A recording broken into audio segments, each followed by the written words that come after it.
આંતરરાષ્ટ્રીય યોગ દિવસે નડિયાદ સહિત સમગ્ર ખેડા જિલ્લામાં 4 લાખથી વધુ લોકોએ યોગમાં જોડાયા હતા। નડિયાદમાં બીએપીએસ સ્વામિનારાયણ મંદિર યોગી ફાર્મમાં જિલ્લા કક્ષાની ઉજવણી કરવામાં આવી હતી, જેમાં ખેડાના સાંસદ દેવુસિંહ ચૌહાણ, જિલ્લા કલેક્ટર અમિત પ્રકાશ સહિત ડીએસપી રાજેશ ગઢિયા સહિતના અધિકારીઓ પદાધિકારીઓ મોટી સંખ્યામાં ઉપસ્થિત રહ્યા હતા અને સ્વસ્થ જીવનશૈલી અપનાવવા માટે યોગ કરવા અનુરોધ કર્યો હતો।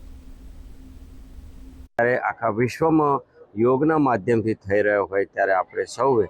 એ જ બળને વિશ્વને આ વર્તમાન વાતાવરણમાં શાંતિનો સંદેશ આપવા માટે અને સૌ એક પરિવારની જેમ સ્વસ્થ રહે, પર્યાવરણની પણ જાળવણી કરે અને યોગમાં રહેલી આપણી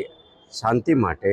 શારીરિક સ્વાસ્થ્ય માટે અને એક રીતે વિશ્વના સ્વાસ્થ્ય માટે અને ગુજરાતે તો મેદસ્વીતા મુક્તનું અભિયાન ચલાવ્યું છે ત્યારે રાજ્યના લાડીલા મુખ્યમંત્રી આદરણીય ભૂપેન્દ્રભાઈ પટેલ સાહેબ આજે વિશ્વ પ્રસિદ્ધ આઇકોનિક સ્થળ વડનગર ખાતે પણ આપણને યોગના આ કાર્યક્રમમાં ખૂબ